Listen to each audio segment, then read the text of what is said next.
வணக்கம். செய்திச் சுருக்கம். 5009 முறை உருமாறிய ஒமைக்ரான் கொரோனா. தமிழகத்தில் கொரோனா தொற்று தற்போது கட்டுக்குள் வந்துள்ளது.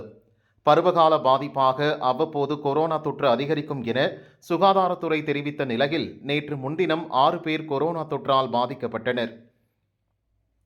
இதனிடையே தமிழக பொது சுகாதாரத்துறை கொரோனா 3ஆம் அலையின் போது பரவிய ஒமைக்ரான் B.1.1 மற்றும் அதன் உருமாற்றங்கள் குறித்த மரபணு ஆய்வுகளை மேற்கொண்டது. 2021 டிசம்பர் முதல் 2023 மார்ச் வரை இந்த ஆய்வு மேற்கொள்ளப்பட்டது. அந்த ஆய்வு முடிவுகள் வெளியாகியுள்ளது. ஆய்வில் மொத்தம் 11,526 மாதிரிகள் பரிசோதனைக்கு உட்படுத்தப்பட்டன. 10,663 மாதிரிகள் ஒமைக்ரான் வகையை சார்ந்தவை. உருமாற்றமடைய சாத்தியமிருந்த 1,688 மாதிரிகள் மரபணு சோதனைக்கும் 150 மாதிரிகள் ஆழ்ந்த சோதனைக்கும் உட்படுத்தப்பட்டன. உட்பிரிவான BA.1 மற்றும் BA.2.75 வகைகள் மக்களுக்கு தீவிர பாதிப்பை ஏற்படுத்த காரணமாக அமைந்தன. BA.1, BA.2 வகை பாதிப்புகள் மரணம் ஏற்பட காரணமாக இருந்தது. ஆழ்ந்த சோதனைக்கு உட்படுத்தப்பட்ட 150 சளி மாதிரிகளில் 5,009 உருமாற்றங்கள் நிகழ்ந்துள்ளதாக ஆய்வு அறிக்கை தெரிவித்துள்ளது. பிரதமரின் செல்ஃபி பாயிண்ட் இடம் தராத தமிழக அரசு. தமிழக ரேஷன் கடைகளில் அந்தியோதயா கார்டுதாரர்களுக்காக 2 லட்சம் டன் அரிசியை மத்திய அரசு இலவசமாக வழங்குகிறது. பல மாநிலங்களில் மத்திய அரசு இலவசமாக வழங்கும் அரிசியை மாநில அரசுகள் தங்கள் நிதியிலிருந்து வழங்குவது போல கார்டுதாரர்களிடம் விளம்பரம் செய்கின்றன. எனவே இலவச அரிசி விபரத்தை கார்டுதாரர்கள் தெரிந்து கொள்ள ரேஷன் கடைகளில் பிரதமர் மோடியின் புகைப்படம் இடம்பெற்ற செல்ஃபி பாயிண்ட் அமைக்க மத்திய அரசு உத்தரவிட்டுள்ளது. இதற்காக தமிழகத்தில் 1,500 ரேஷன் கடைகளில் செல்ஃபி பாயிண்ட் அமைக்க மத்திய அரசு சார்பில் இடம் கேட்கப்பட்டது. அங்கு இந்திய உணவுக் கழகம் செல்ஃபி பாயிண்ட் அமைக்கும். லோக்சபா தேர்தல் அறிவிப்பு வெளியாக உள்ள நிலையில் அதிகாரிகள் செல்ஃபி பாயிண்ட் அமைக்கும் பணிகளை முடிக்க திட்டமிட்டுள்ளனர். ஆனால் இதுவரை ஒரு இடம் கூட வழங்காமல் தமிழக அரசு தாமதம் செய்து வருவதால் பணியை முடிக்க முடியாமல் அதிகாரிகள் திணறுகின்றனர். இன்சாட் 3DS செயற்கைக்கோள் விண்ணுக்கு செலுத்தும் தேதி அறிவிப்பு. காலநிலை தரவுகளை அறிந்து கொள்வதற்காக இன்சாட் 3DS என்ற செயற்கைக்கோளை இஸ்ரோ உருவாக்கியுள்ளது.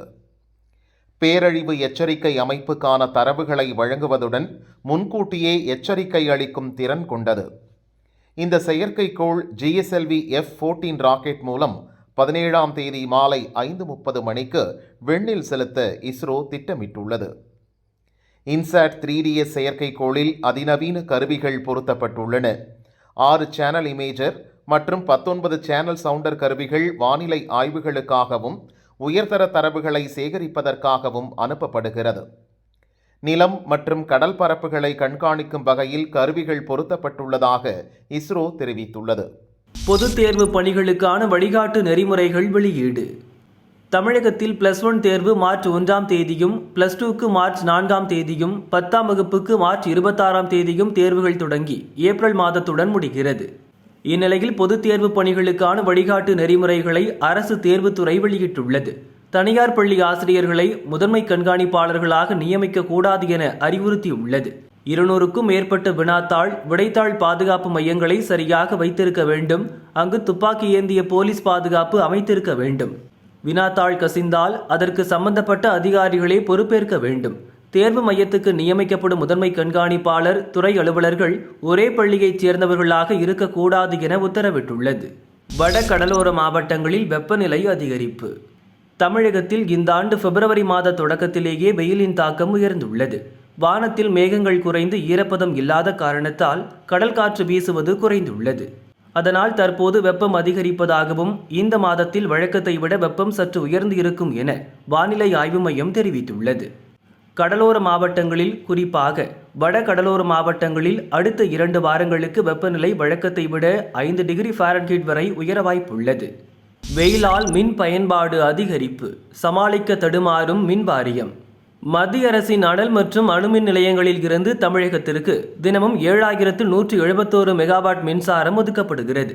ஆனால் மின் நிலையங்களில் பழுது, பராமரிப்பு காரணங்களால் தினமும் சராசரியாக 5,500 மெகாவாட் மின்சாரம் வழங்கப்படும். சில தினங்களாக தமிழகத்திற்கு 4,000 மெகாவாட் மின்சாரமே கிடைக்கிறது. கூடங்குளம் அணுமின் நிலையத்தில் பழுது மற்றும் எரிபொருள் நிரப்பும் பணி காரணமாக 2000 மெகாவாட் மின் உற்பத்தி தடைபட்டுள்ளது. கடலூர் NLC அனல் மின் நிலையத்தில் 910 மெகாவாட் மின் உற்பத்தி பாதிக்கப்பட்டுள்ளது. வல்லூர் மின் நிலையத்தில் 2 அலகுகளில் மின் உற்பத்தி நிறுத்தப்பட்டுள்ளது. வெயில் சுட்டரிப்பதால் 16,500 மெகாவாட்டாக உள்ளது. தமிழக மின் வாரியத்திற்கு 4,320 மெகாவாட் திறனில் 5 அனல் மின் நிலையங்கள் உள்ளன. அவற்றில் தினமும் 72,000 டன் நிலக்கரி தேவை. ஆனால் சராசரியாக 60,000 டன் தான் வழங்கப்படுகிறது. நிலக்கரி பற்றாக்குறையை தீர்க்க ஒடிசாவில் நிலக்கரி சுரங்கத்தை ஏலமெடுக்கும் பணியில் தமிழக மின்வாரியம் ஈடுபட்டுள்ளது.